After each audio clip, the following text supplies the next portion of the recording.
Ang kwentong ito ay hango sa totoong buhay. Karanasan ito ni Idong. Taong 1977. Antique.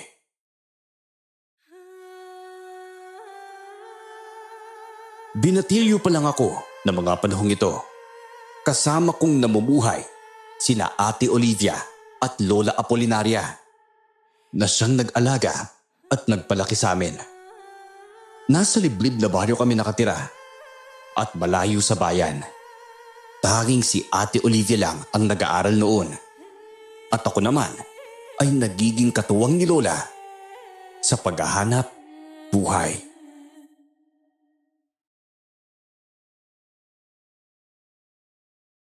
Oh, ba't ngayon lang kayo nakauwi? Kanina ko pa po kayo hinihintay. Dumaan ako sa bahay ni Mercedes, Apo. Nakipag-usap ako sa kanila, lalo na sa anak niya na kaklase ng Ate Olivia mo. Nagpunta rin ako sa iba nating mga kanayon para kausapin at humingi ng tulong. Pero walang gustong tumulong sa akin. May problema po ba? Ba't niyo po kailangan ng tulong ng mga kanayon natin? Ang totoo niyan, Idong.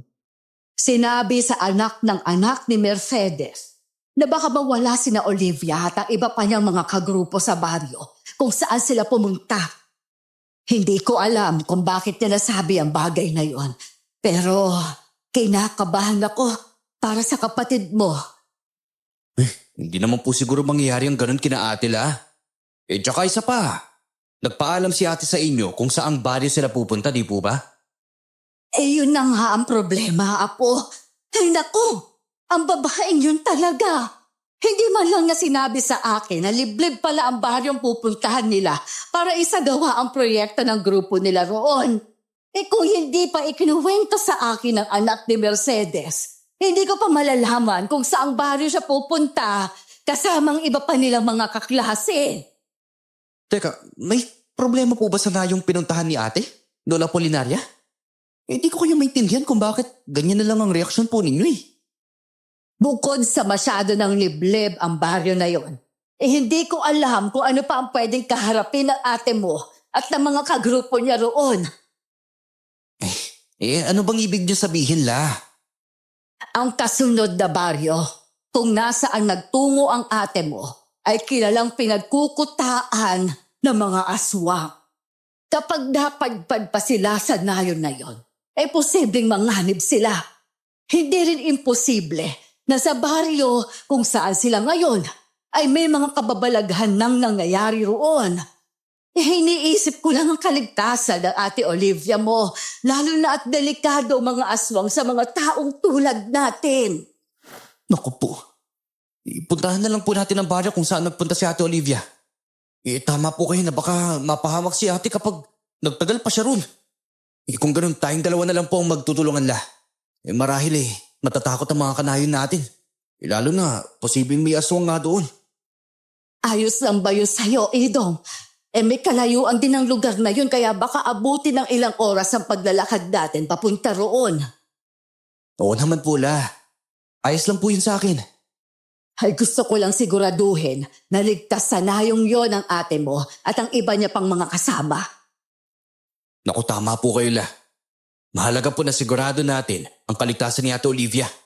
Naku, mahirap na. Baka may mangyaring masama sa kanya ron . Kung ganon, maghanda na tayo at aalis tayo ngayon papunta sa baryo na yon. Magdadala na lang tayo ng lampara dahil baka gabihin na tayo sa daan. Huwag din natin kalimutan magdala ng itak. At nang may panlaban tayo, sakaling may hindi inaasahang mangyayari sa atin sa daan. Opo la. Teka, sandali lang po . Ihanda ako mga sinabi niyo para makalis na po agad tayo. Sige, Apo. Nang matapos kong ihanda ang mga gamit na dadalhin namin ni Lola, umalis na kami ng bahay namin at nagsimula sa paglalakbay papunta sa baryo kung saan nagtungo si Ate Olivia. Iwinawaksi ko sa isipan ko na may masamang nangyari sa kanya. Nang sa gayon ay hindi ako makaramdam ng kaba. Habang naglalakad kami ni Lola, noon ko lang nakitang Seryoso si Lola Apolinaria at halos wala siyang imik. Naghanap na lang kami ng ibang daan noon para mas mapabilis ang pagdating namin sa nayong balak namin puntahan.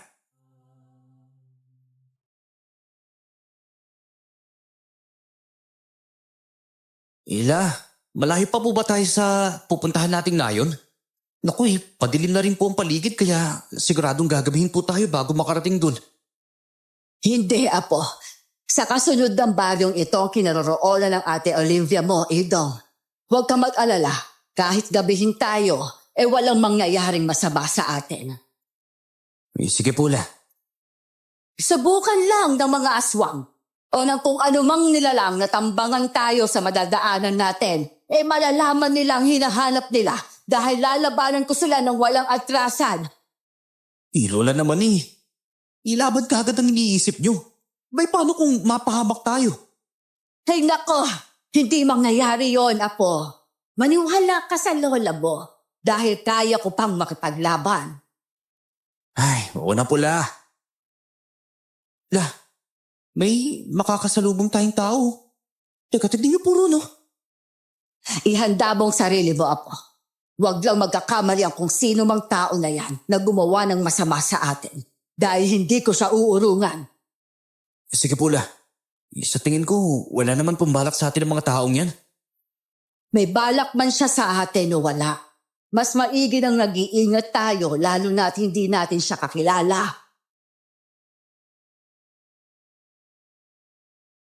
Sinunod ko na lang ang sinabi ni Lola na hiyanda ang sarili ko.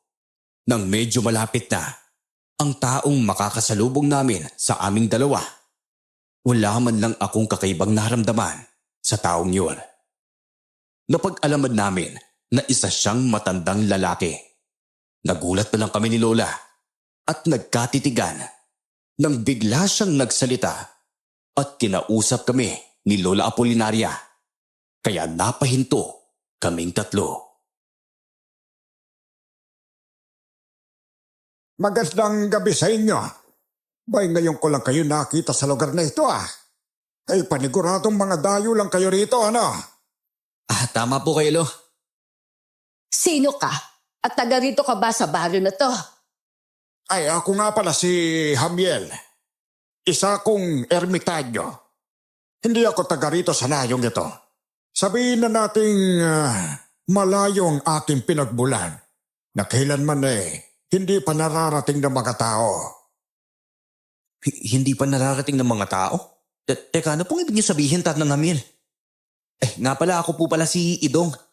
At siya naman po si Lola Apolinaria. Ikinagagalak kong makilala kayong dalawa sa dahanang ito. Yung sinabi ko kanina, wala naman yon.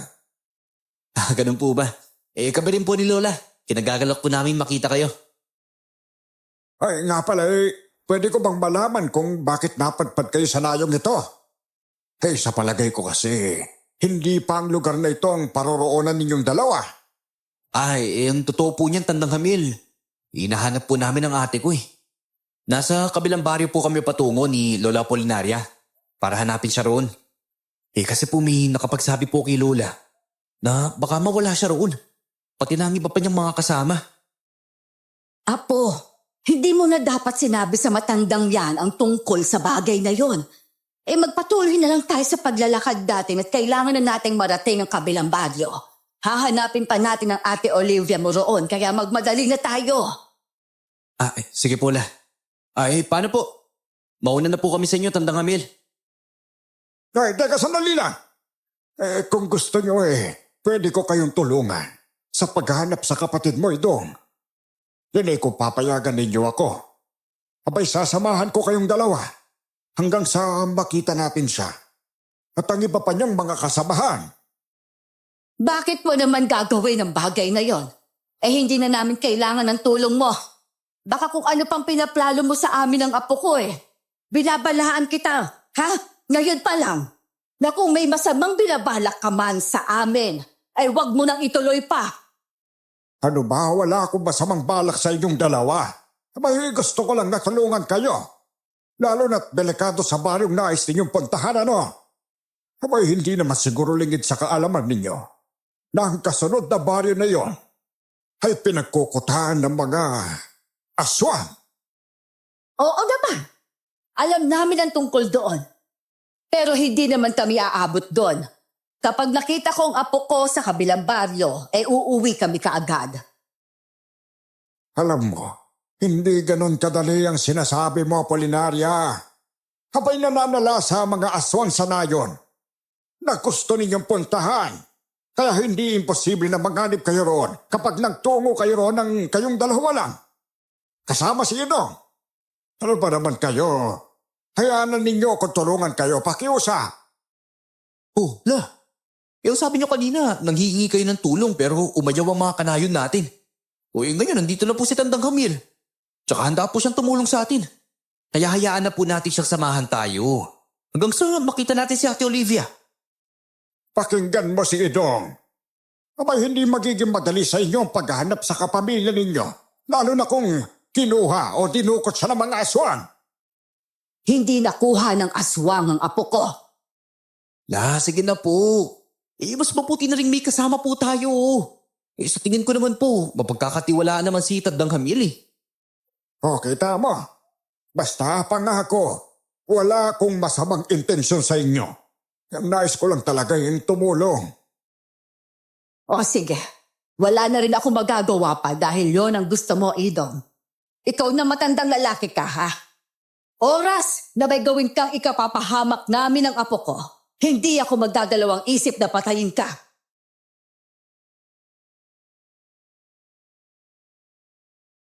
Hindi na nakaimik pa noon si Tandang Hamiel dahil sa sinabi ni Lola Apolinaria sa kanya. Nang magsimulang maglakad si Lola, nakasunod lang kami sa kanya ng matandang lalaki. Habang naglalakad, pakiramdam ko ay ligtas kami ni Lola dahil kasama namin si Tandang Hamiel. Hindi man lang ako nag-isip ng masama sa matandang lalaki dahil may kung ano sa loob ko na nagsasabing pagkatiwalaan siya. Nasa kalagitnaan nga kami ng paglalakad namin nang bigla akong kinausap ni Tandang Hamiel.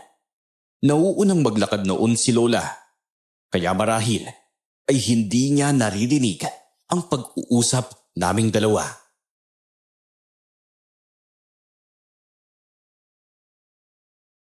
Ay, Indong, may gusto sana akong ibigay sa iyo eh. Sige po, ano naman po yan, Tandang Hamil? Itong bagay na to na kagaya ng isang perlas. Ito, alam kong magagamit mo ito sakaling malagay ka sa panganib. Ha? Paano naman po makakatulong sa akin yung binibigay niyo, Tandang Hamil? Pag titignan ko po, parang wala naman pong espesyal sa bagay na yan eh. Abay, ikaw lang din ang makakasagot ng tanong mong yan, Idong. Kapag tinanggap mo ito sa akin. Basta wag mo nang malitin ang isang bagay ha. Dahil lang sa tingin mo pangkaraniwan lang ito. Abay, may pagkakataon nga na minsan ang bagay na inaakala natin karaniwan lang, pwede palang makatulong sa atin. Ito, tanggapin mo na ito, Idong. Sige po, Tandang Hamil. Maraming salamat po sa bagay na to ha. Wala nga naman, Idong. Basta hayaan mong ikaw mismo ang dumiskubre nang magiging tulong yan sa'yo. Abay, pag nangyari yon, may intindihan mo rin kung bakit mas pinili kong ibigay yan sa'yo. Opo, Tandang Hamil.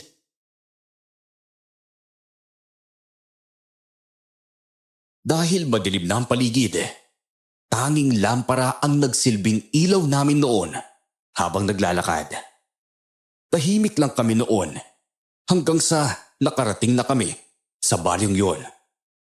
Nang una ay wala kaming naramdamang kakaiba hanggang sa nakarating kami sa bahagi kung saan may mga kabahayan. Ganoon na lang ang pagtataka namin dahil nakatiwangwang lang ang mga pinto ng mga bahay roon. Lumapit pa kami sa bawat bahay at nagulat kami dahil nakakita kami ng mga bakas ng dugo roon. Kaya kinutuban kami ng kakaibang kaba, lalo na nang maisip ko si Ate Olivia. Grabe la. Ano kaya nangyari dito at bakit nagkalat ng mga bakas ng dugo? Halos na mga bahay na napasok natin oh. Wala rin mga tao na pwede natin pagtanungan man lang sa mga naganap sa lugar na to. Yan din ang tanong sa isipan ko ngayon, Ido. Pero may kutob ako na posibleng kagagawa nito ng mga aswang. Paniguradong inatake nila ang mga kabahayang ito at pinatay ang mga taong nakatira rito. Oo nga, tama ka sa naisip mo, Apolinaria. Sinabi ko na sa inyo kanina na hanggang sa nayong ito, pinambibiktima ang mga aswang na yon. Abay marami-rami na rin ang nagawa nilang patayin. At hindi sila titigil hanggat hindi rin na nauubos sa mga taong naninirahan sa lugar na ito. Kapag nangyari yun, may posibilidad na dumayo pa sila sa ibang nayon para mambiktima. Naku po, hindi po dapat mangyari yung Tandang Hamiel. Kung mga aswang nga ang may gawa ng mga patayin sa nayong to, posibleng nanganganib nga ngayon si Ate Olivia at ang mga kasamahan niya. Naku po, posible kayang pati sila nagawa na rin patayin ng mga aswang. Huwag mong isipin ang bagay na yon, Idong. Sigurado akong hindi papatay ang Ate Olivia mo. Oo nga, marahil at tama nga ang lola mo ito. May mga pagkakataon ding hindi pinapatay ng mga aswang ang mga tao. Lalo na kapag mapapakinabangan pa nila. Ano pong ibig sabihin Tandang Hamiel? Ganito yan. Kung hindi man natin makikita ang kapatid mo sa nayog ito, may kutob akong dutukutin lang siya ng mga aswang na yon at dadalhin sa kanilang kuta. Paniguradong may isip nilang mapapakinabangan nilang Ate Olivia mo. Kung ganun po, ano po bang gagawin nila kay Ate Olivia? At bakit nila gagawin ang bagay na yun, Tandang Hamiel? Dahil isang dalagang kapatid mo. Nako, sigurado kung iaalay siya ng mga aswang sa kanilang pinuno.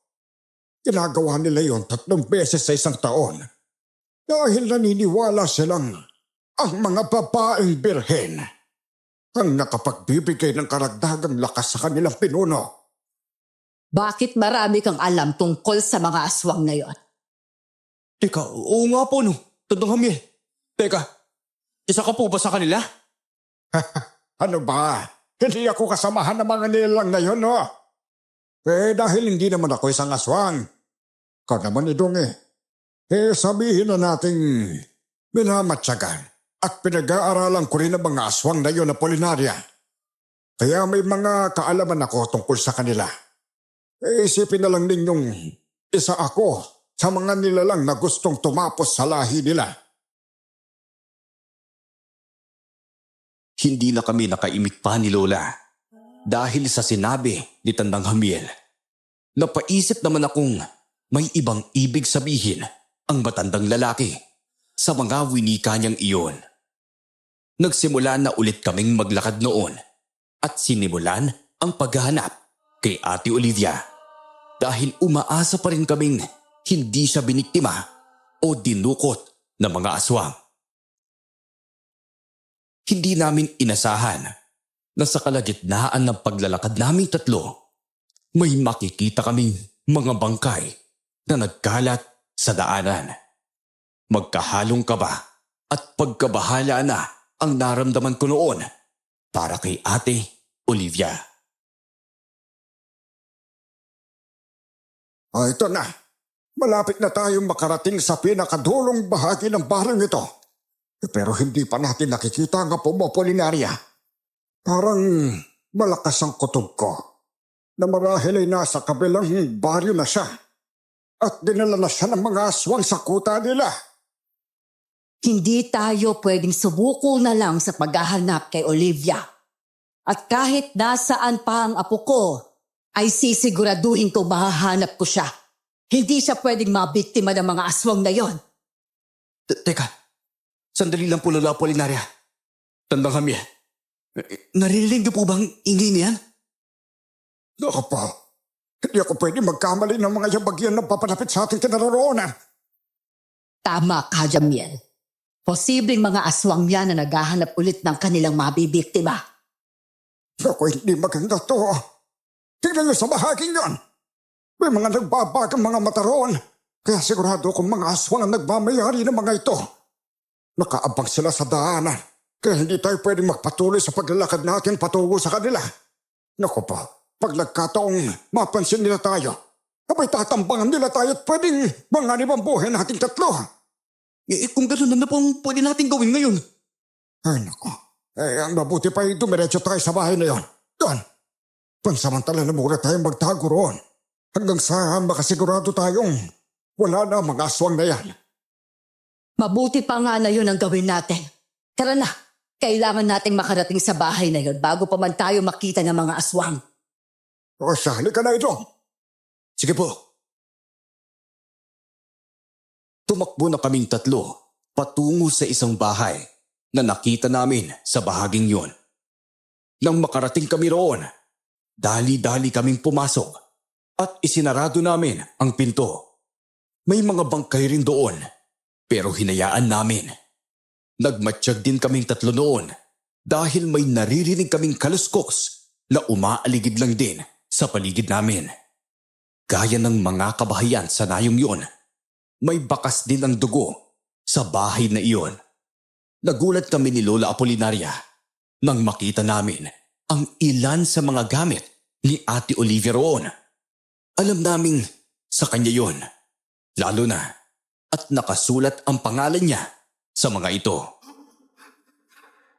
Hindi pwedeng mangyari ang iniisip natin kanina.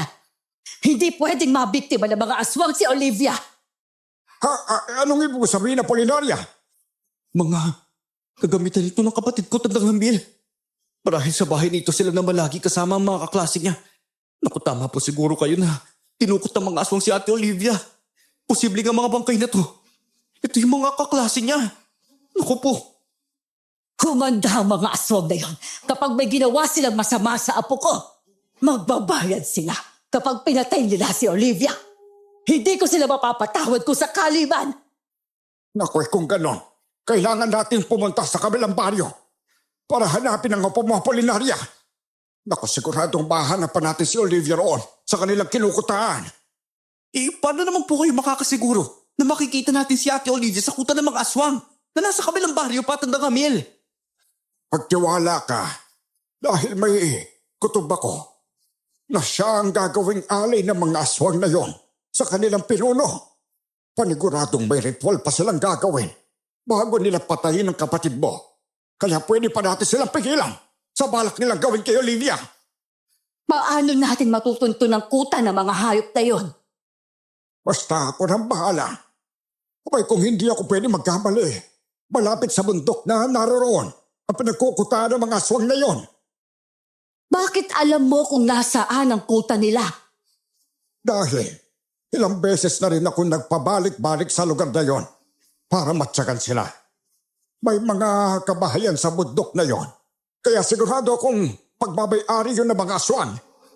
Doon sila nagkukuta dahil walang ibang taong nangangahas na maniraan doon. Sino ka ba talaga, ha? At ano ang balak mo sa amin, ha, Jamiel?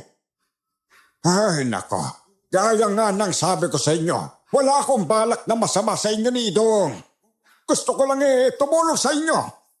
Lalo na iisa lang din naman tayo ng kalaban. At yun ay ang mga aswang. Na marahil hindi pa itong panahon para malaman ninyo kung sino talaga ako pero sana pagkatiwalaan niyo naman ako. Oo nga naman po, Lola Apolinaria. Sige na po. Kahit ngayon lang po, magtiwala tayo kay Tandang Hamil. Iramdam kong hindi siya masamang tao gaya ng iniisip niyo po kanina. O sige, alang-alang kay Olivia. Pagkakatiwalaan kita, Jamiel. Pero oras na tinraidor mo kami ni Idong, hindi ako magdadalawang isip na tapusin ka. Huwag mong iisipin na hindi ko kaya ang bagay na yon dahil nagkakamali ka. Ay, hindi ko naiisip na gagawin mong bagay na yun, Apolinaria. Kaya sa ngayon, huwag mo munang pagtuunan ng pansin na alamin kung sino ako, ha? Abay, darating din naman tayo sa puntong yun. Kaya ngayon, ang mas isipin muna natin, Kung paano natin makikita at maililigtas ang apo mo sa mga aswang na posibleng dumukot sa kanya. Oo nga po, tama po si Tandang Hamiel. At sang-ayon po ako sa mga sinabi niya, Lola Apolinaria. O siya, wala na rin naman ako magagawa pa. Pero binabalaan kita ha, Jamiel.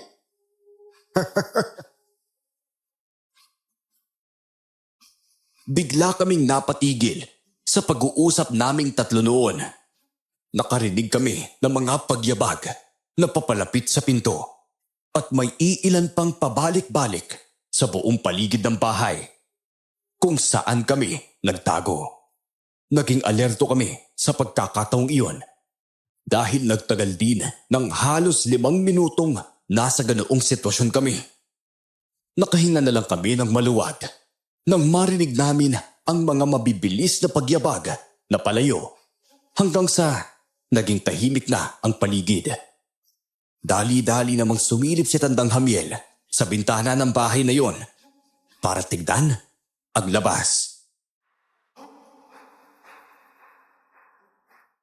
Mukhang wala na ang mga aswang sa labas Kung ganun, pwede na tayong umalis sa bahay na ito at magpatuloy sa paglalakad papunta sa susunod na baryo. Oo, sige. Pupunta tayo sa kuta ng mga aswang na yon na sinasabi mo. At sana lang ay maabutan nating buhay ang apo ko. Humanda talaga sila. Sakaling may ginawa sila kay Olivia. Kapag talaga napahamak si ate dahil sa kanila, papatayin ko talaga sila la. Nagtataka pa rin ako kung bakit nasabi ng anak ni Mercedes na mawawala si Olivia. Napaisip akong marahil ay alam niya na may mga aswang sa lugar na ito. At kahit papaano ay nagpapasalamat pa rin ako dahil nalaman natin kung ano talagang nangyayari rito sa kapatid mo, Idong. Mas mabuti na rin po siguro sinabi niya na ganun dahil kung hindi, magugulat na lang tayo kung hindi makakauwi si Ate Olivia dahil nabiktima na pala siya ng aswang sa lugar na to. Tama ka, Apo. Kayo, mabuti pa siguro yung umalis na tayo dito, para makarating na kagad tayo sa kabilang baryo. Kailangan na natin marating kagad ng kuta ng mga aswang bago pa man mahuli ang lahat. Sige, tandaan mo rin ang mga sinabi ko sa'yo kanina, ha, Jamiel? Bayo naman, Apolinaria. Hindi ko makakalimutan ng tungkol doon. Mainam ng klaro tayong dalawa. Humanda talagang mga aswang na yun dahil hindi ako matatakot sa kanila. Tama yan, Idong. Abay, hindi dapat kinatatakutan ng mga nilalang na yan, At isa pa, abay isipin mo, ang binigay ko sa iyo at maging ang mga sinabi ko kanina. Paniguradong hindi ka bibigoyin ng bagay na yon. Yun po ba? Sige po, Tandang Hamiel. Bilisan na natin ang paglalakad. Kailangan nating mabawi kaagad si Olivia sa mga aswang na yon. Hindi ako makakapayag. Napatayin nila ang apo ko at gawing alay sa kanilang pinuno. Magkakamatayan kami ng mga nilalang na yon kapag natuloy ang binabalak nila sa apo ko. Sige po, la. Basta huwag kayong mag-alala. Hindi ko kayo iiwan hanggat hindi natin nababawi si Olivia at napapatay ang mga aswang na yon. Abay tutulungan ko kayo sa abot ng makakaya ko. Matatapos na ang kasamaan ng mga aswang na yon sa mundong ito. Hindi na kami nakaimik ni Lola Apolinaria noon. Napansin ko namang nagtataka si Lola tungkol sa bagay na tinutukoy ni Tandang Hamiel na ibinigay niya sa akin. Pero hindi na siya nagtanong pa tungkol doon. Binilisan na lang namin ang paglalakad namin noon hanggang sa makarating na kami sa kabilang baryo. Nang mapasok namin ang kagubatan doon, naging alerto ako at mapagmatsyag na kaming tatlo sa paligid namin at maging sa mga madadaanan namin. Sigurado ka bang dito ang daan papunta sa kuta ng mga aswang na yon, ha, Jamiel? Oo naman, Apolinaria. Sa pinakadulong bahagi ng kagubatang ito, ang bundok na tinutukoy ko kung saan nagkukuta ang mga nilalang na yon. Grabe. Mukhang masukal po ang gubat na to, Tandang Hamiel. May tipong walang ibang tao talagang nagpupunta sa lugar na to. Hindi rin ganun kaganda ang enerhiyang nararamdaman ko dito eh. Oo nga, tama ka sa sinabi mo ito. Hindi talaga nagagawi sa baging ito ang mga tao eh. Kaya siguro, binalot na ng kakaibang enerhiya ang lugar na ito. Ang mabuti pa, maging mas alerto pa tayo sa paligid natin. Naiisip kong baka may mga aswang sa gubat na ito at atakihin na lang tayong bigla. Kailangan din nating maghanda. Sige po, Lola Apolinaria. Huwag kayong magkalala. Makakarating din tayo sa hakutan ng mga aswang na yon nang walang nagiging sagabal sa daanan natin. Na kung mayroon man, abay hindi na natin sila patatakasin pa. Opo, Tandang Hamil. Nagpatuloy lang kami sa paglalakad naming tatlo. Mahigpit akong napahawak sa itak ko noon. Nakaramdam ako na parang may mga matang nakamasid sa amin. Pero hinayaan ko na lang. Sa tuwing nakaririnig kami ng kaluskos sa aming paligid, inihahanda kaagad namin ang aming mga sarili. Gaya ng sabi ni Tandang Hamiel, walang naging sagabal sa daanan namin. Kaya ganoon na lang ang tuwa naming tatlo nang makarating kami sa pinagkukutaan ng mga aswang. Inakala naming makakapasok kami roon nang walang nakakakita sa amin. Pero nagkamali kami. Naalerto ang mga aswang, kaya ang ilan sa kanila ay nakita kami at hinarap kaming tatlo. Hindi maganda to. Mukhang alam ng mga aswang na to na pupunta tayo rito sa kanilang kuta. Oo nga pula. Siguro may mga aswang na nakakita sa atin habang naglalakad tayo papunta rito. Imbis na atakihin tayo kanina, nagsumbong sila sa kanilang mga kasamahan. Hindi imposible ang sinabi mo, Ido. Ramdam ko kanina na parang may nakamasid sa atin habang naglalakad tayong tatlo patungo rito. Ganun din po ako kanina la. Ay nako po, yung akala ko ako lang ang nakapasin ng bagay na yon. Hindi ko kalaing maging kayo pala yung nakaramdam din yon. Nako po, mas gusto ng mga aswang na yan. Narito sa kutan natin sila harapin. Marahil may iba rin silang binabalak sa atin. Kaya kailangan natin mag-ingat sa kanila. Tama ka. Wala na tayo magagawa ngayon dahil nandito na tayo sa sitwasyong ito. Ang mabuti pa, kapag nagsimula silang umatake sa atin, ay harapin na lang din natin sila at labanan. Opo la. Siyempre, hindi po natin sila atrasan. Alam kong marami pa ang mga aswang na yan. Pero hindi tayo dapat magpatinig sa kanila. Mukhang kakaunti pa lang ang bilang ng mga aswang na nasa harapan natin ngayon. Marahil inaakala ng mga nilalang na yan na kaya nila tayong patayin. Kaya hindi na nag-abala pa ang iba nilang kahuri na samahan sila. Siguro ay ganun na nga ang nasa isip ng mga aswang na yan. Pero patutunayan natin sa kanila na hindi nila tayo madaling mapapaslang. Opo, makikipaglaban po tayo sa kanila la. Tandang Hamiel, dapat po nating ipakita sa mga nilalang na yan na hindi tayo takot sa kanila.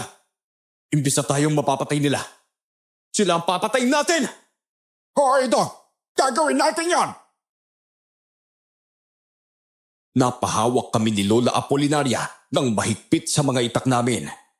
Nag-alala naman ako para kay Tandang Hamiel dahil inakala kong wala siyang armas na panlaban sa mga aswang. Tatanungin ko pa sana siya tungkol sa bagay na yon. Pero nakita kong may hawak na siyang isang patalim. Napatingin ang mga aswang sa bagay na yon. Dahilan para mapaatras sila ng bahagya.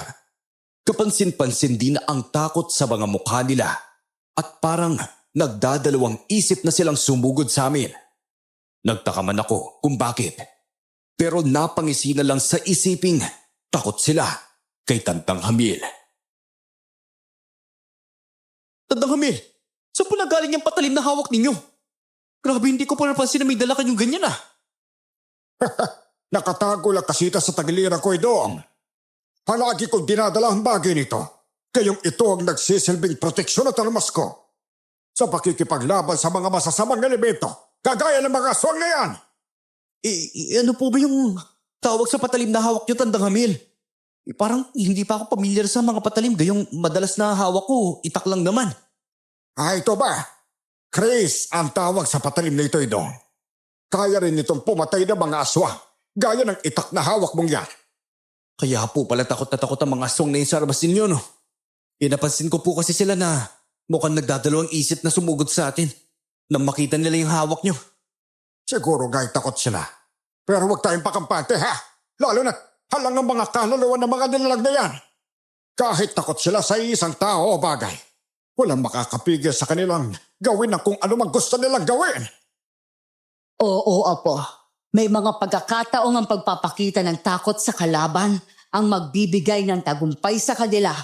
Kaya hindi dapat maging kampante, lalo na at mapanlinlang din ang mga aswang. Sige po, La. Nasa ganoong sitwasyon kami nang unang sinugod ng 4 na aswang, si Tandang Hamiel. Sunod naman ay umatake din sa amin ang 2 pang mga nilalang. Wala na kaming nagawang 3 noon kung hindi ang makipaglaban sa mga aswang. Pinagtulungan namin ni Lola Apolinaria na kalabanin ang 2 aswang na sumugod sa amin. Nagagawa namin silang tamaan ng itak, pero kalaunan ay nakakaiwas na sila sa pag-atake namin sa kanila. Napatingin ako noon kay Tandang Hamiel at namangha ako nang makita kong magaling siyang makipaglaban sa mga aswang. Nanlaki pa ang mga mata ko nang magawa niyang mapabagsak ang 3 kalaban niya gamit ang Chris na armas niya. Itinuon ko na lang din ang pansin ko noon sa pakikipaglaban hanggang sa nagawa rin namin ni Lola na mapaslang ang mga aswang na katunggali namin. Ako po, nakakasiguro akong maraming aswang pang lalapit dito sa atin. Mabuti pa, iwan niyo na ako dito at ako na ang bahala sa mga aswang na yon. Ano po? Ano ba naman kayo, Tandang Hamiel? Hindi po namin kayo iiwan dito. Huwag kayong mag-alala, magiging maayos lang ako dito. Kaya ko ng kalabanin ng mga aswang dito. Hanapin na lang ninyo si Olivia. Susunod ako kapag natapos ko na ang laban sa mga aswang. Sigurado ka ba sa sinasabi mo, Jamiel? Oo, Apolinaria, hayaan niyo na ako.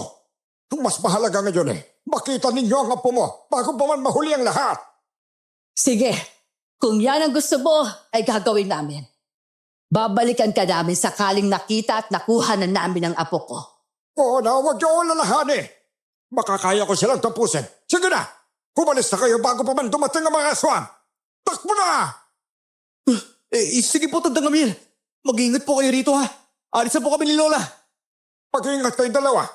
Susunod na lang ako sa inyo. Opo, Tandang Hamiel! Mabilis kaming tumakbo ni Lola Apolinaria palayo kay Tandang Hamiel. Naghanap kami ng madadaanan na alam naming hindi kami mapapansin ng mga aswang. Naging maingat kami ni Lola sa mga kilos namin habang nagiging alerto pa rin kami sa paligid namin. Sa hindi inaasahan, may naramdaman akong kakaibang enerhiya na bumabalot sa buong katawan ko. Hindi ko alam kung saan nagmumula iyon, kaya hindi ko na pinagtuunan ng pansin. Dahil walang mga aswang sa bahaging kung nasaan kami, sinimulan naming hanapin noon si Ate Olivia. Nang may matanaw kaming mga aswang sa hindi kalayuan, nagpasya muna kami ni Lola na magtago. Habang nagtatago, nakahanda na kaming sumugod dahil naisip namin na baka mahuli kami ng mga nilalang at biglang atakihin. Pabulong din kaming nag-uusap ni Lola Apolinaria ng mga panahong yun. Kapag inatake nila tayo, huwag tayong magdadalawang isip na patayin sila, Idong. Opo, La. Gagawin ko po yun. Kung hindi nila tayo mapapansin at didiretso lang sila, hayaan na natin sila. Mas importante na mahanap natin ang Ate Olivia mo. Saka na tayo makikipaglaban sa kanila kasama si Tandang Jamiel kapag nakita na natin ang kapatid mo. Sige po, Lola Apolinaria. Iniisip ko lang po kung kamusta na kaya ngayon si Tandang Hamiel. Hindi kaya siya napahamak at napaslungan ng mga aswang na yun, La? Hindi ba't sabi mo ay magtiwala tayo sa matandang yon? Sa tingin ko naman ay makakaya niyang protektahan ang kanyang sarili. Sabi nga niya, isa siyang ermitanyo, kaya hindi malhabong magaling siyang makipaglaban sa mga aswang.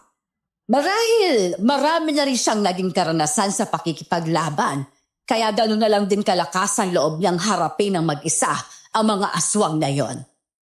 Sa bagay, may punto po kayo roon, La. Isa na nga lang, hindi siya mapahamak. Isa na, sumunod kagad siya sa atin at batalo niya ang mga aswang na kalaban niya roon. Sigurado naman akong kaya niyang gawin yon, Idong. Huwag na muna nating isipin ang matandang yon. Ang mas isipin natin ngayon ay kung paano at saan natin posibleng makita ang kapatid mo. Opo, La.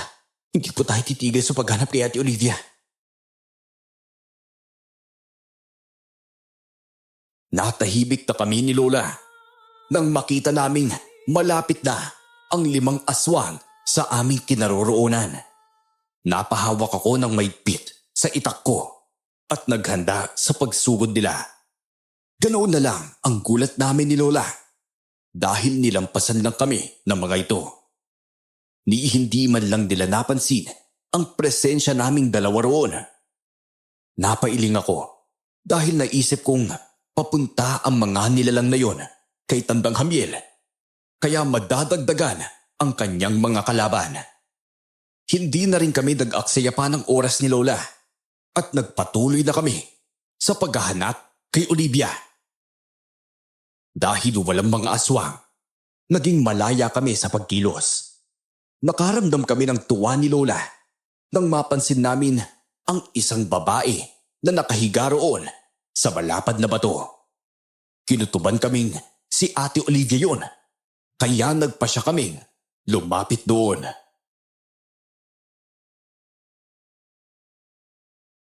Naku! Tama ang kutob natin. Ang Ate Olivia mo ngang nakahiga sa batong yon. Bilisan natin ang pagtakbo dahil kailangan na natin makalapit sa kanya at makuha siya noon. Sige po, La. Kailangan natin mailigtas si ate. Siguradong babalik sa bahaging ito ang mga aswang na yun. Tama nga si Chabiel na gagawing alay ng mga aswang na yon ang Ate Olivia mo.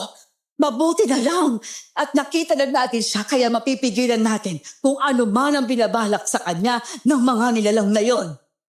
Kung inahakala nilang hahayaan lang natin silang gawin ang bagay na yun, kung pinagkakamali po sila, Lola Apolinaria, hindi nila magiging biktima si Ate Olivia, La. Oo nga, Apo. Masaya ako dahil nakita natin ang ate mo. Ang kailangan na lang nating gawin ay ang mailayo siya rito. Sige po, La. Babalikan din po natin si Tandang Hamiel at tutulungan na makipaglaban sa mga aswang na yun. Oo, Apo. Kahit papaano ay malaking naitulong na matandang yon sa atin. Kaya hindi rin natin siya pwedeng pabayaan sa lugar na ito. Tara na, Apo. Sige po, La. Ay, teka, sandali lang po, La. Hindi po maganda ang pakiramdam ko. May mga aswang po na papanapit sa atin dito. Naririnig ko po yung mga mabibilis nilang pagyabag. Anong ibig mong sabihin, Ido? Wala naman akong naririnig gaya ng sinasabi mo, Apo. Hindi po ako nagkakamali sa naririnig ko, Lola. Sigurado ko mga aswang ang may gawa. Sila yung may mabibilis na pagyabag malapit dito sa atin. Hindi nakaimik si Lola Apolinaria. Nagtaka rin ako kung bakit hindi niya naririnig ang ingay na nauulinigan ko. Nang makalapit naman kami kay Ate Olivia, napag-alaman naming wala siyang malay. Akmang kakalagan na sana namin siya at kukunin ang busal ng kanyang bibig. Nang biglang nagsulputan ang mga aswang, napamura na lang kami ni Lola dahil doon. Walang ano-ano. Biglang sumugod sa amin ang mga nilalang, kaya wala na kaming nagawa ni Lola kung hindi ang makipaglaban sa kanila. Nilakasan ko ang loob ko at hindi inatrasan ang mga aswang na sumusugod sa akin. Nakaramdam ako ng kakaibang init sa katawan ko. May kakaibang enerhiya ring dumadaloy sa mga ugat ko na parang nagbibigay sa akin ng lakas at tapang na harapin ang mga aswang. nang umatake sa akin ang dalawang nilalang. Sinalubong ko sila ng pagtaga. Nagulat ako nang bumagsak sila at hindi na gumalaw pa. Ang galing mo, Apo! Nagawa mong mapabagsak ang dalawang aswang na walang kahirap-hirap. Oo nga po, Lay. Hindi ko rin po alam kung paano ko nagawa ang bagay na yun. Huwag mo lang isipin pa ang tungkol doon. Ang mahalagay napaslang mo sila. Ubusin na natin ang mga aswang na ito at nang sa gayon ay magawa na nating makuha ang ate mo sa malapad na bato na yan. Kailangan na natin siyang maialis dyan, Idong. Sige po, Lola Apolinaria. Susubukan ko pong patayin ang mga aswang na yan. Ako na pong bahala sa ilan sa kanila. Kayo na pong bahala sa iba pala. Sige, Apo. Alalayan natin ang isa't isa hanggang sa magawa nating mapatay ang mga aswang, Idong. Opo, La. Kumanta kayo lahat! Dahil hindi namin nahayaan na gawin yung alay si Ate Olivia! Papatayin namin kayo dahil sa ginawa ninyong pagtukod sa kapatid ko! Apo, papasugod na sila kaya salubungin na natin ang mga nilalang na yan. Sige po, La. Magiging katapusan niyo na ang gabing to! Ah!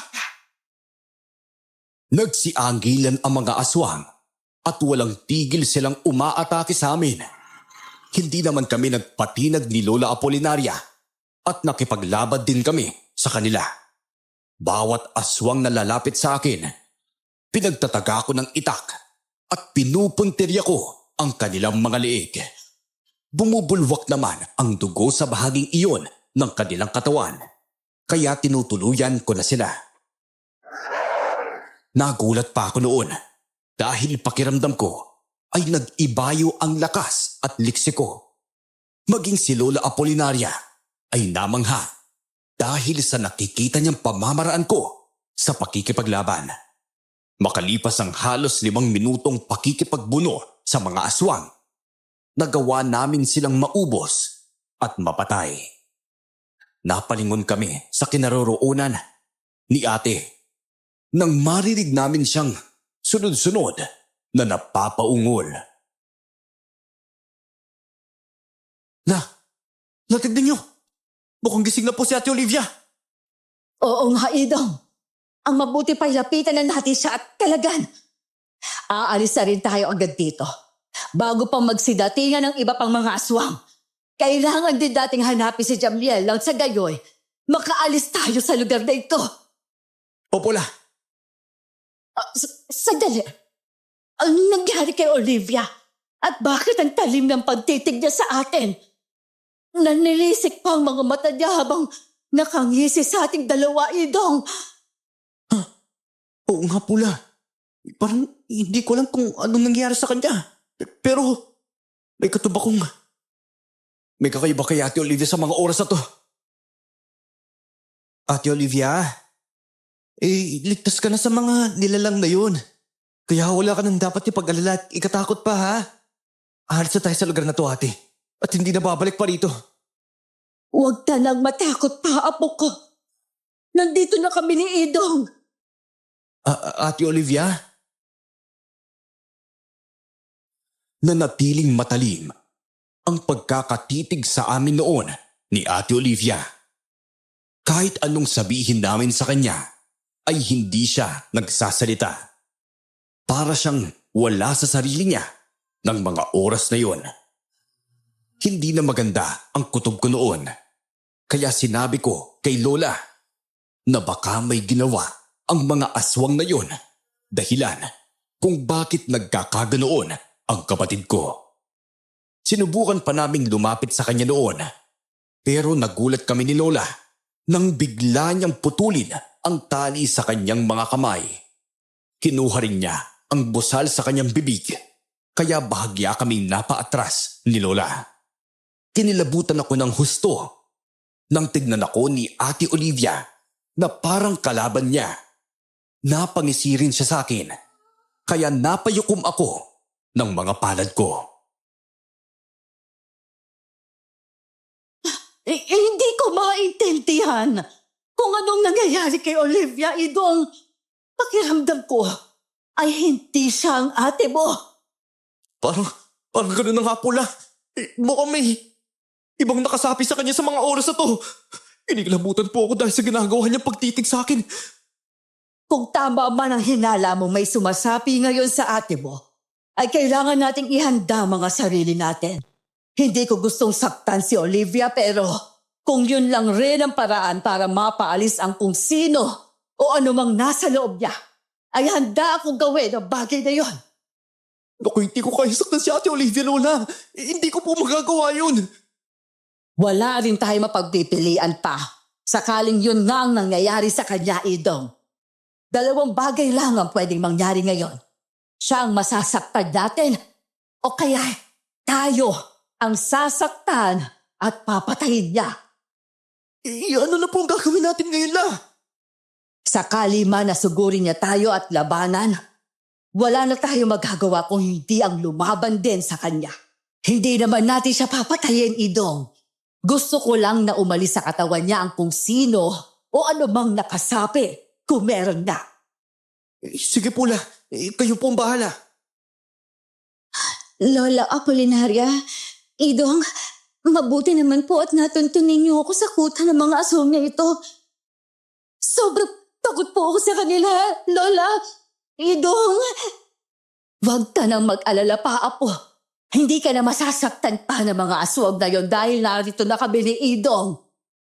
Tulungan po ninyo ako, La. Nakikiusap po ako. Ate, tutulungan ka namin, ha? Kaya mong lapitan ka namin ni Lola at yakapin para mawala yung takot na nararamdaman mo. Sige, Idong. Lumapit kayo rito sa akin. Sige, Apo ko. Hindi ko alam, pero hindi naging maganda ang kutob ko sa sinabing iyon ni ate. Kahit sa ganun, lumapit kami ni Lola sa kanya. Normal na ang pagtitig niya sa amin at nakangiti pa siya sa amin. Kaya nang makalapit kami sa kanya, mabilis namin siyang niyakap. Ramdam naming napayakap din siya sa amin. Kaya inakala kong maayos na ang lahat.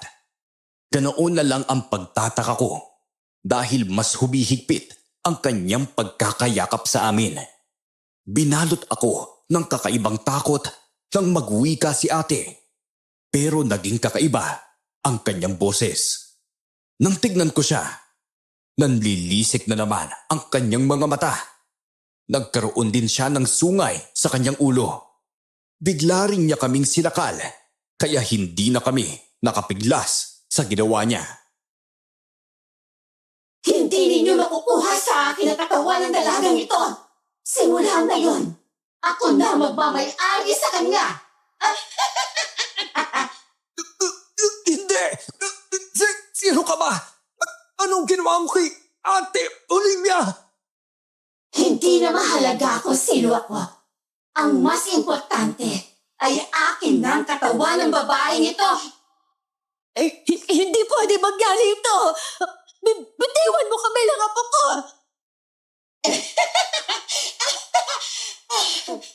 Ang sarap talagang paglaruan ng mga taong kagaya ninyo. Hindi ko akalain iisipin pa ninyong ako pa rin ang kapamilya ninyo. Hindi mo pagmamayari ang katawan ng Apo ko. Kaya ibalik mo siya sa amin. Kung sino o ano ka man, hindi ako makapapayag na manirahan ka sa katawan ng Apo ko. Bitawan mo kami ni Lola. Kung hindi, papatayin kitang hayop ka! Dahil ang sabi ko, akin na ang katawang ito. At hindi ko kailanman ibabalik pa ang Olivia na tinutukoy ninyo. Isipin na lang ninyong patay na siya. Alam kong hindi niyo magagawang saktan o patayin ito dahil sa paningin niyo. Katawan pa rin ito ng kapamilya ninyo. Humanda ka. Oras na nakawala kami sa pagkakasakalbong hayop ka.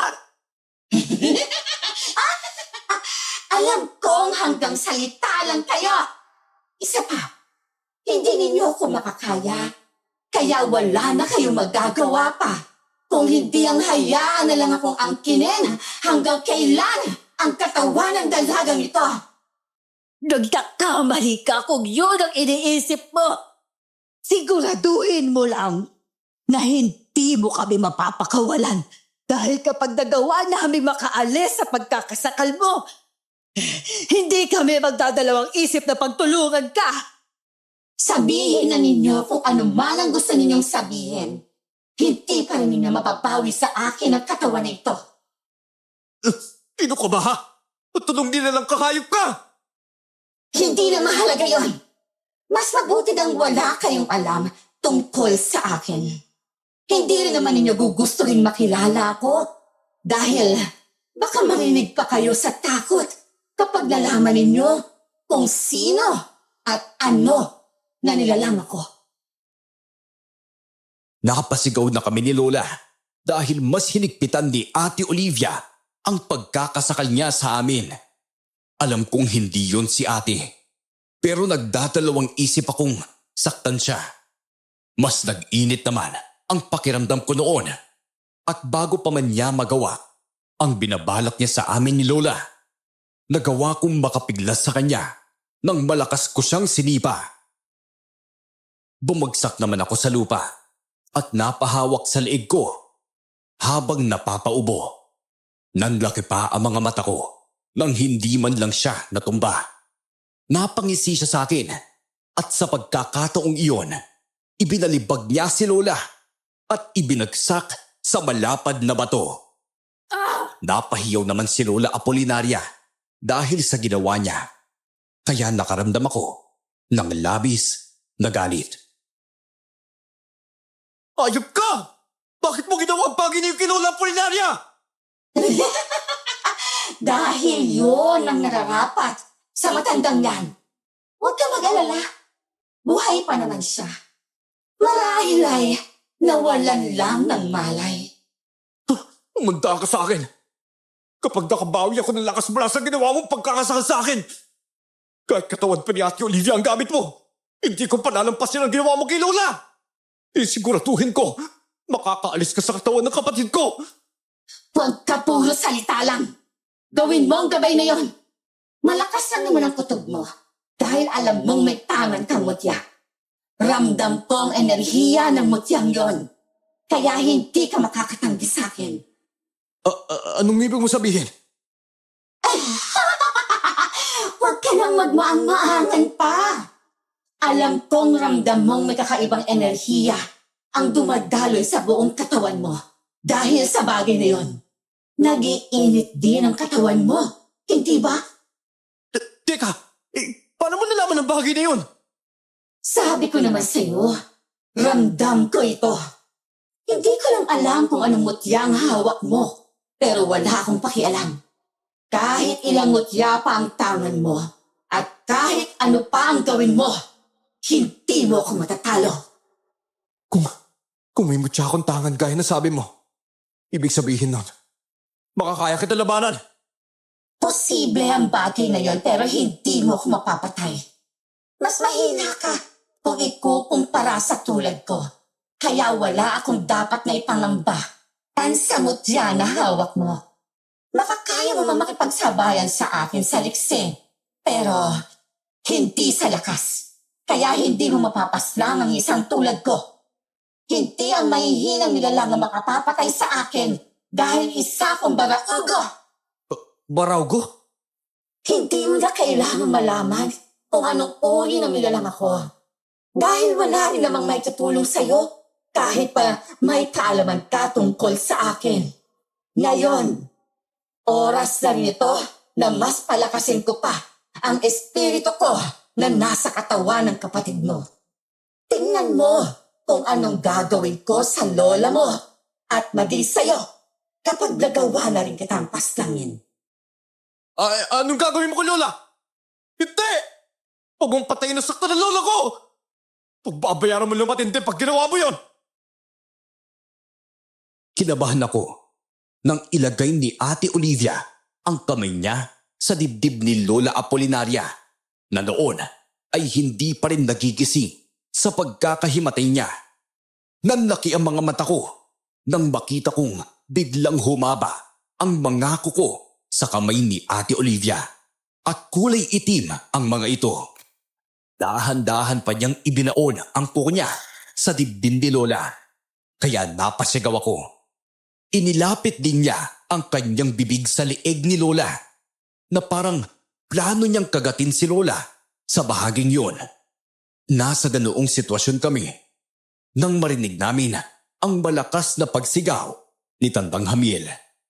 Napatigil noon si Ate Olivia sa kanyang ginagawa at napatitig lang mabalagsik sa matandang ermitanyo na dumating ng mga oras na yon.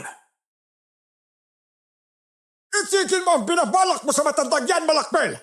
Hindi ka na natuto sa lahat ng pagkakamaling ginawa mo! Hindi nga ako nagkamaling nararamdaman kong enerhiya mo sa lugar na ito, Jamiel. Hindi mo ba talaga ako titigilan? At maging hanggang dito sa mundo ng mga tao, ay sinusundan mo pa rin ako? Kahit saan ka man magpunta, Malakbel, hindi ko hahayaang maghasik ka ng kasamaan. Minsan na kitang datala sa labanan at hindi ako magdadalawang isip na gawin ulit yun sa'yo ngayon. Nagkakamali ka sa iniisip mong kaya mo pa rin ako, Jamiel. Marami nang nag-iba sa akin at hindi na akong dating Malakbel na kilala mo. Alam ko yon! Kaya nga mas nagdanais pa akong mapaslang ka nang sa gayon ay batigil na ang kasamaang ginagawa mo rito sa mundo ng mga tao. Hindi ko akalaing magiging ganito ang kahihinatan mo simula nang ibinaba ka rito sa lupa. Ha? Teka. Hindi ko na maintindihan kung anong pinag-uusapan niyo ng nilalang na nasa katawan ni Ate Olivia eh. Ano ba yan, Tandang Amiel? Bakit magkakilala kayo? Sino ang tinutukoy ninyong si Malakbel? Manahimik ka! Hindi ka kasali sa usapan namin ni Jamiel. Kung ayaw mo unahin kitang patayin, itiko mo yung bibig mo! Ano pa yan? Mas lumala pa ang ugali mo, Malakbel! At yung mga nasenteng tao, dinadamay mo sa kasamaan mo! Hayaan mo, hindi magtatagal at matatapos din ang lahat ng ito. Sisiguruhin kong matatapos ko ang misyon ko sa'yo. Misyon?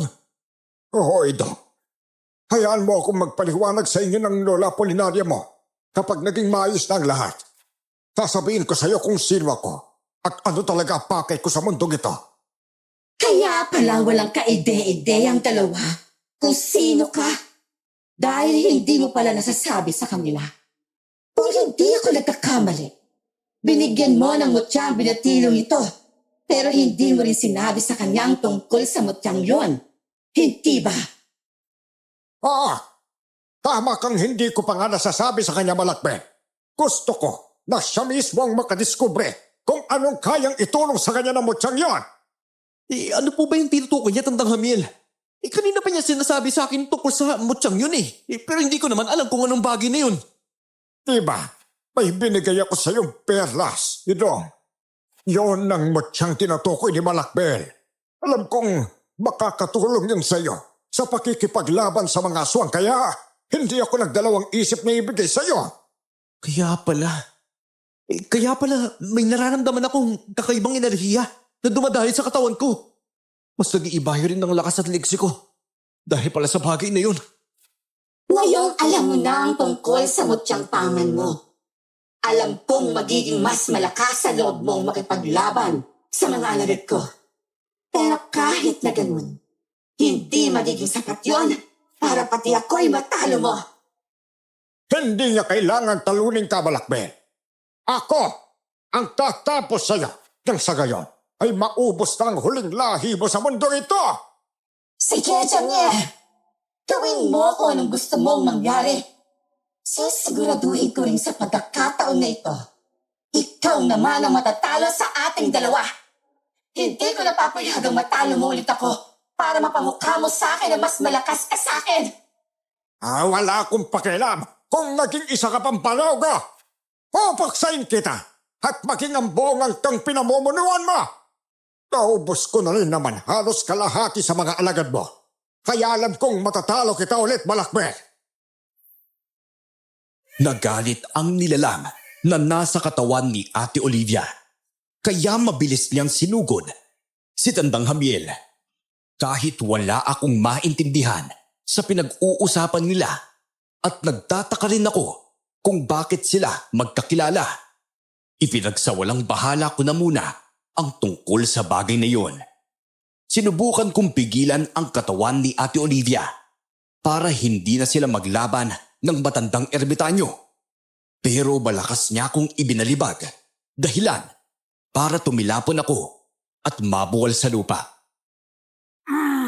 Hindi ko alam, pero hindi ko gaanong naramdaman ang sakit na dulot ng pagbagsak ko. Kaya naisip kong dahil yon sa mutyang ibinigay sa akin ni Tandang Hamiel. Naglaban ang dalawa at wala na akong nagawa pa noon kung hindi ang hayaan sila. Inasikaso ko na lang si Lola Apolinaria dahil naramdaman kong may mga aswang pang paparating sa kinaroroonan namin. Humanda ka sa akin, Jamiel! Ikaw naman ngayon ang papatayin kong hayop ka! Hindi ka na makakabalik sa kung saan ka nagmula! Alam mong kahit patayin mo pa ako, mananatili akong nasa katayuan ko, Balakbel. Ikaw ang magiging kaawa-awa sa ating dalawa dahil sa oras na mapatay kita. Hindi ka na makakabalik pa sa mundong ito kahit kailan. Alam mo kung saan ka mapupunta! Hindi kita hahayaang magtagumpay sa misyon mong tapusin ako at ang buong lahing pinamumuluan ko. Matagal na panahon ko nang gustong maging isang pinuno at alam mo yun! Hama ka sa sinabi mo, Malakbel. Pero hindi sapat na dahilan yon para mamuno ka sa mga nilala na walang ibang ginawa, kundi ang pumatay ng mga inosenteng tao. Wala akong pakialam, Jamiel. Gusto kong maging hari ng sanlibutan. Nang sa gayon, ay masabi kong mas malakas na ako sa'yo. Alam mong hindi pa ihintulutang mangyari ang kung ano mang binabalak mo, Balakbel. Dahil isa kang pakialamero, humanda ka dahil tatapusin kita! Tandang Hamiel, mag-ingat po kayo. Kung pwede lang po huwag niyo saktan ng gusto ang katawan ng Ate Olivia ko. Oo, huwag kang mag-alala, Ido. Pag nagkataon na nagawa ko sakta ng katawan ng Ate Olivia mo, masisiguro ko pa rin sa'yo na magiging maayos ang lahat. Sige po, kayo na po ang bahala, Tandang Hamiel May tiwala po ako sa inyo. Huwag na kayong umasang maibabalik pa ang katawan ng kapamilya ninyo!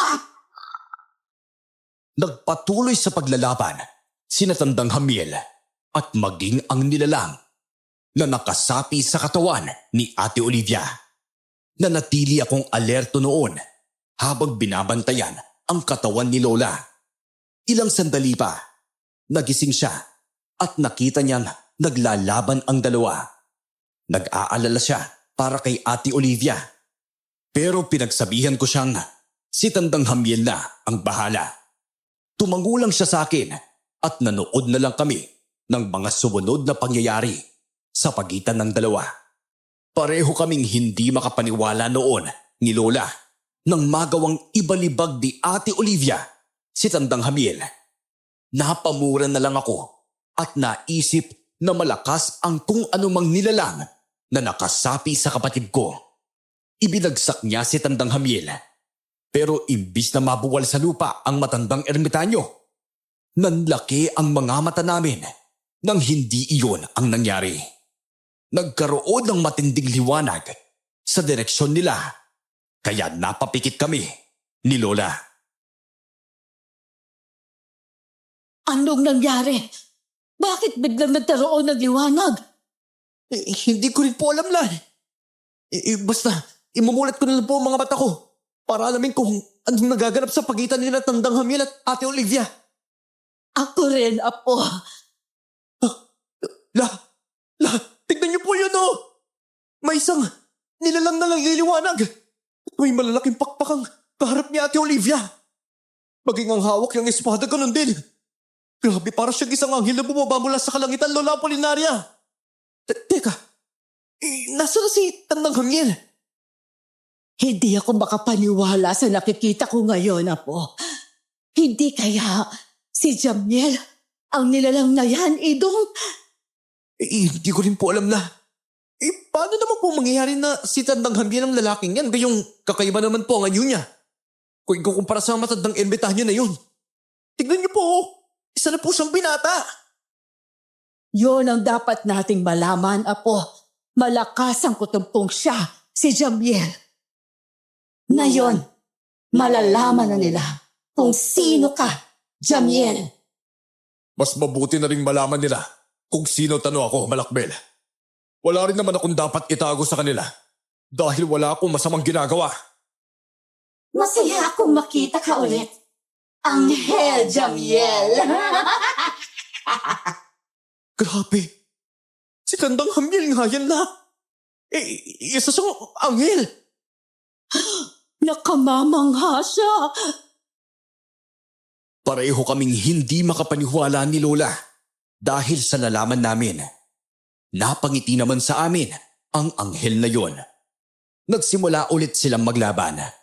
Nasa ganoong sitwasyon kami nang magsidatingan pa ang mga aswang. Dahil doon, wala na kaming nagawa noon kung hindi ang harapin sila. Nang atakihin nila kami, nakipaglaban na lang kami ni Lola sa kanila. Dahil medyo mahina pa ang katawan ni Lola, inalalayan ko na lang siya sa pakikipaglaban sa mga nilalang. Napalingon din ako kina Ate Olivia at Anghel Amiel na patuloy pa rin sa pakikipagbuno sa isa't isa. Itinuon ko na lang ang pansin sa pakikipaglaban at sinugod ang 5 aswang. Nakaramdam ako ulit na nag-init ang katawan ko at nag-ibayo ang lakas at liksi ko. Kaya alam kong dahil yon sa mutsyang tangan ko. Apo, huwag na nating hayaang mabuhay pa ang mga aswang na ito. Kapag nagawa natin silang patayin, ay pwede nating tulungan si Jamiel. Sige Pola, tama nga si Tandang Hamiel na makakatulong sa akin ang mutsyang binigay niya sa akin. Gagamitin ko to para matapos ang mga aswang na kalaban natin la. Gaya ng gusto mangyari ni Tandang Hamiel, wala rin tayong ititira sa mga nilalang na to. Tama ka, Apo. Sige lang at makipaglaban tayo sa kanila. Bantayan na lang din natin at baka umalis ang nilalang na sumasapi sa katawan ng ate mo. At sana lang ay walang mangyaring masama sa kapatid mo. Huwag na po kayong mag-alala pala. Alam naman po ni Tandang Hamiel ang gagawin niya. Magtiwala na lang po tayo sa kanya. Sige, Apo. Handa ka na ba mabigo sa misyon mong patayin ako, Jamiel? Handa na ako sa lahat ng bagay, Malakbel. Alam mo yun. At kilala mo kung hindi ako natatakot sa kabiguan. Patid ko sa sarili ko na kaya kitang patayin at ubusin ang angka na pinumumunuan mo. Lalo na at may katuwang ako para gawin yon. Sige, huwag nating tigilan ang laban hanggang sa isa na lang ang matira sa atin. Mabuti pa nga, Malakbel. Ibabalik kita sa lugar kung saan ka nababagay. Hindi ka rin makakabalik pa hanggang kailan para maging isang baraugo. Anong ibig sabihin ni Jamiel na isang baraugong nilalang na yan, Apo? Hindi na natigil pa ang laban sa pagitan nilang dalawa at maging sa amin ni Lola at sa mga aswang na kalaban namin. Nagagawa naman naming mapaslang ni Lola ang mga aswang. Kaya mas nagagalit pa ang nilalang na nakasapi kay Ate Olivia. Nasa kalagitnaan kami ng pakikipaglaban nang marinig naming napasigaw ng malakas ang nilalang na nakasapi sa kapatid ko. Nabahala kami nang makita namin na nakatarak sa dibdib ni Ate Olivia ang nagliliwanag na espada na hawak ng Anghel Amiel. May kung anong itim na enerhiya ang umalis sa katawan ng kapatid ko. Dahilan para unti-unti rin siyang bumagsak. Bago pa man mangyari yun, sinalo na siya ng anghel. Nang makuha niya si Ate Olivia, mabilis siyang lumapit sa amin ni Lola. Kinalaban pa niya ang mga aswang na kalaban namin ni Lola. Dahilan para mapaslang niya ang mga nilalang.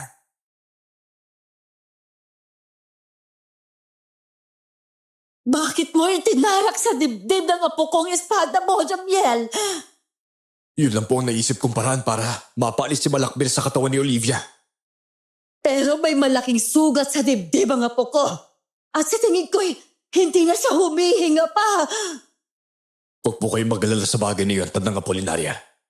May paraan po ako para gamutin ang apo niyo. Basta pagkakatiwalaan po namin kayo, Anghel Amiel, ha? Alam kong hindi niyo gagawin ang bagay na yun kung ikapapahamak lang ng kapatid ko, eh. Pero nagtataka lang po ako kung sino at anong nilalang na sumapi kay Ate Olivia. Oo nga, Jabriel. Nasaan na ba ang nilalang na yon? Ha? At bakit bigla na lang siyang nawala? Si Balakbel, ang sumanib sa katawan ni Olivia. Isa siyang baraugo. Teka, kanino ko pa po naririnig ang salitang yan, eh? Ano po ba ang isang baraugo? Isa siyang dating anghel na naging demonyo at kalaunan ay naging aswang. Siya ang namumuno sa mga aswang na nakalaban natin ngayong gabi. Ibig sabihin, siya ang pinuno na inaalayan ng mga dalagang birhen. Gaya sana ng gagawin nila kay Olivia. Bakit niya po kailangan gawin yun? Dahil hindi matanggap ni Marakbel ang nangyari sa kanya. Ipinatapos siya sa impyerno, kaya siya naging isang demonyo at nagpasyang maging isang aswang. Sumanib siya sa mga katawan na sa tingin niya ay pwede niyang mapakinabangan para makapambiktima. Kinalaban niya mga kampo ng liwanag, kagaya ko. Ngayon, wala na siya sa katawan ni Ate Olivia ko. Nasa na kaya siya? At anong susunod niya gagawin? Hindi. Alam kong nasa paligid lang si Balakbel dahil ramdam ko pa rin ang lakas ng enerhiya niya. Posibleng naghahanap siya ng katawan na lilipatan niya para kalabanin ako. Grabe, hindi kong ganun. Hindi po namin kayo pwedeng hayaan mag-isa lang na makipaglaban sa nilalang na yun. Isasamahan ko po kayo. Sige, wala naman akong magagawa kung yan ang gusto mo, Idong. Sisiguraduhin kong matatapos ang labanan sa pagitan namin ni Malakbel. Mauubos ang lahi ng mga aswang na pinamumunuan niya sa bayang ito. Sige po, gagawin ko po ang lahat para matulungan kayo sa misyon ninyo ngayon. Salamat, Idong. Maganda ka. May huling grupo pa marahil ng mga aswang ang paparating dito. At sa tingin ko, ay kasama na nila si Malakbel na sumanib sa isa sa kanila. Inihanda ko na nga ang sarili ko noon dahil tama nga si Anghel Amiel na may mga paparating pang mga aswang. Naghanap naman ng lugar si Lola na pwede nilang pagtaguan ni Ate Olivia at hinayaan namin siya. Nang tuluyang makalapit sa kinaroroonan namin ang 7 aswang, may napansin kaagad ako sa isa sa kanila. Kinutuban ako ng hindi maganda dahil doon. Dahil napansin ko ang sungay sa ulo niya, gaya ng nangyari kay Ate Olivia. Nang magsimula silang sumugod sa amin, hindi na rin kami nagdalawang isip ng Anghel Amiel na salubungin sila.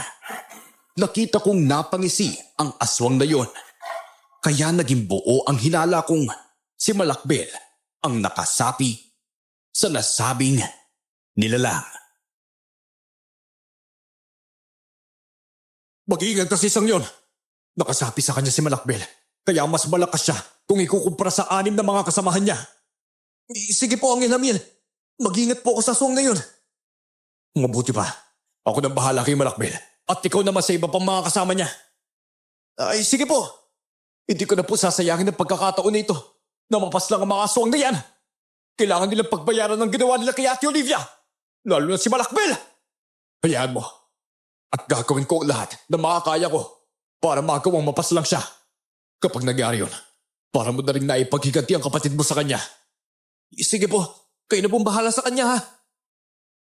Kumanda kayong lahat! Dahil hindi ko papayagang magawa ninyo ang binabalak niyo sa akin. Hindi kayo ang makakapatay sa akin. Lalo ka na, Amiel. Isinusumpa ko sa ating dalawa. Ikaw naman ang matatalo! Sige, Malakbel. Malalaman natin kung sino magtatagumpay sa ating dalawa. Tandaan mo lang din na hindi ako magpapatalo sa'yo. Dahil hindi ako ipinadala rito para lang sa wala. Tama ng kalandalan! At tapusin na natin ang laban! Nagpatuloy kami sa pakikipagbuno sa mga aswang dahil nakakaya kong makipagsabayan sa kanila dahil sa mutyang tangan ko. Hindi na ako nahirapan na mapabagsak ang 3 aswang. Nagalit ang 3 pa, kaya sinugod nila ako. Hindi ko sila inatrasan pa at isa-isa ko silang inatake. Nang una, nakakaiwas pa sila sa akin. Pero kalaunan, nagawa kong mataga sila sa kanilang leeg. Hindi na ako nag-aksaya ng oras at tinapos na rin ang mga aswang na yon. Nang magawa ko silang maubos, naisipan ko sanang tulungan si Anghel Amiel. Pero nagulat ako nang makitang naglalaban sila sa ere ni Malakbil. Napatingala na lang ako, pero dahil hindi masundan ang mabibilis nilang mga galaw, mas pinili kong lapitan sina Lola. Hindi ko aakalaing ganyan pala kalakas si Jamiel. Mabuti na lang at pinagsabihan mo akong pagkatiwalaan siya, Apo. Wala po talaga akong duda sa kanya na makita natin siya la. Isa pa po, binigyan niya ako ng mutya na hindi niyo alam na siyang makakatulong din sa atin sa pakikipaglaban. Paano po ako naging malakas at maliksi habang nakikipaglaban sa mga aswang? Lahat po yun dahil sa mutyang binigay niya sa akin. Mabuti naman kung ganun, Apo. Kaya pala, nagagawa mo ring paslangin ang mga aswang ng mabilisan dahil doon. Oo nga po, Lay. Kita niyo po. Napatay ko kagad ang mga aswang na nakalaban ko kanina. Oo nga, Apo. Tingnan mo sina Jamiel at ang aswang na kalaban niya. Halos hindi ko na masundan pang mga galaw nila. Grabe, ang bilis po pala nila la. Para po sila mga ibon sa ere oh. Lalong-lalo na po si Anghel Amiel. Nakakamangha po ang galing niya makipaglaban. Kaya nga, Apo. Talaga bang magagawa niya ng paraan na nangyari sa kapatid mo? Nababahala ako dahil baka hindi na mabuhay pa si Olivia. Huwag po kayong mag-alala. Kapag sinabi po ni Anghel Amiel na may paraan po siya, magtiwala lang po tayo sa kanya la. Alam ko naman pong hindi siya gagawa ng bagay na alam niyang wala siyang magagawang paraan para maayos yun. Tama ka rin naman, Idong. Nasa ganoong sitwasyon kami nang bumaba sa lupa sina Anghel Amiel at maging ang aswang na nakalaban niya. Hinang-hina naman ang nilalang habang ang anghel ay wala man lang kagalos-galos. Hindi rin niramdam ang pagod mula sa pakikipaglaban. Kaya kahit papaano ay natuwa kami. Gayong malaki ang tsansang matatalo niya si Malakbil. Kita naman sa mukha ng aswang ang labis na pagod at galit dahil sa mga nangyayari sa kanya. Hindi kita mapapatawad dahil sa ginawa mo, Amiel. Pabaksayin kita! Gawin mo lang kung anong nasa isip mo, Malakbil. Talagang gagawin ko yon. At kapag napuksa kita kakayop ka, wala nang magiging sagabal sa mga plano ko! Alam mo namang malabong mangyari na walang sasagabal sa plano mo, Malakbil. Hindi lingid sa kaalaman mo kung ano ang nangyayari sa mga anghel. Lalo na, at minsan ka na rin naging katulad ko. Hindi ba? Walang iya ka! Walang iya ka, Amiel! Walang iya ka! Idong, Tandang Apolinaria, umalis na po kayo dito. Ako na po ang bahala rito. At susunod na lang po ako sa inyo kapag nagawa ko ng paslangin ng aswang na ito. Teka, sigurado po ba kayo? Oo, Idong. Kaya ko na ito. Kaya wag na kayong mag-alala pa. At saka, ilayo niyo na rito si Olivia. Maghanap kayo ng mas ligtas na lugar at doon na kayo magtago. Pupuntahan ko na lang kayo roon kapag naging maayos ang lahat. Sige po. Maiwan na po namin kayo ang hilam niya. Hindi! Hindi sila dapat makatakas! Hindi ako papayag! Tumahimik ka! Ako ang harapin mo, Malakbil. Ito na ang magiging katapusan ng kasamaan mo! Habang tumatakbo kami, ay naririnig namin ang malakas na sigawan ng dalawa. Napalingon ako noon sa kanila at nakita ko ang anghel na hawak-hawak ng mahigpit ang aswang at inilipad niya ito sa ere. Walang ano-ano, bumulusok din sila pa ibaba at nang bumagsak sila sa lupa, nagkaroon ng malakas na pagsabog. Nasunog ang buong lugar doon at mabuti na lang dahil nakapagtago kami sa isang malaking puno na may kalayuan na sa bahaging yun. Nalungkot ako sa isiping pati si Angel Amiel ay wala na. Pero nagulat ako nang may makita akong nilalang na lumilipad pa itaas mula sa nagliliyab na bahaging yon ng bundok. Napangiti ako nang matanto kong siya yun. Mabilis siyang lumipad palapit sa amin na parang walang nangyari. Ayos lang ba kayo? Tandang Apolinaria? Idong? Oo, Jamiel. Ayos lang kami. Oo nga po. Kaya po, ayos na po ba kayo? Ayos lang din ako. Mabuti naman at ligtas kayo. Wala na kayong dapat pangalalahanin sa mga aswang na yon. Tapos na ang laban sa pagitan namin ni Malakbel. At ako nanalo. Hindi na ako mangangamba pang manggagambala pa siya sa mundo ng mga tao. Dahil nakulong na nga siya sa mundong kung saan wala na siyang takas pa. Mabuti naman kung ganon. Paano naman ang apo kong si Olivia? Gaya ng sabi ko, ako na po ang bahala sa kanya. Idong, pwede ko bang makuha ang mutsang nasa iyo? Opo, ito po. Sa pamamagitan ng mutsang ito, mabubuhay si Olivia. Makakauwi na kayo sa bahay niyo at wala na kayong alalahanin sa kanya. Maraming salamat sa lahat ng tulong mo, Jamiel. Kung hindi ka namin nakilala, marahil hindi na namin mababawi ang apo ko. Ginawa ko lang po kung anong misyon ko, Tandang Apolinaria. Siya nga pala ito. Baka nagtataka ka kung nasa na ang Chris na armas ko. Maging amot siyang kinuha ko sa iyo. Ay, oo nga po. Nasa na po pala yung mga yun? Ang Chris ay naging espada ko na ngayon ni Dong. Ang mutya naman ay kusang nawala dahil nagbigay ito ng buhay sa ate Olivia mo.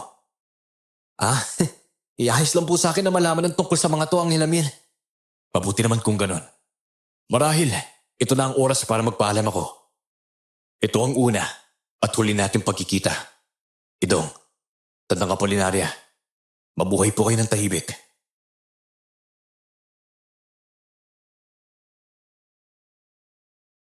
Matapos niyang sabihin yon, lumipad siya pa itaas hanggang sa tuluyan siyang nawala. Nagpasya kami ni Lola na umuwi sa bahay namin. Nang magkaroon ng malay ang kapatid ko, ikinuwento niya sa amin ang nangyari. Kaya wala na rin kaming nagawa at ikinuwento kung paano namin siya iniligtas. Nang una, ayaw niyang maniwala. Pero kalaunan ay naniwala na rin siya. Dahil sa kagustuhan naming mamuhay ng tahimik, umalis kami sa baryong iyon. Sa ngayon, may sarili na kaming pamilya ni Ate Olivia at matagal nang patay si Lola Apolinaria. Hanggang sa kasalukuyan, dala-dala ko pa rin sa ala-ala ko ang karanasang iyon. Laking pasasalamat namin dahil hindi namatay si Ate Olivia noon at nagawa namin siyang iligtas sa kuta ng mga aswang. Sa tulong ni Tandang Amiel, ang anghel na ipinadala para puksain ang huling lahi ng aswang.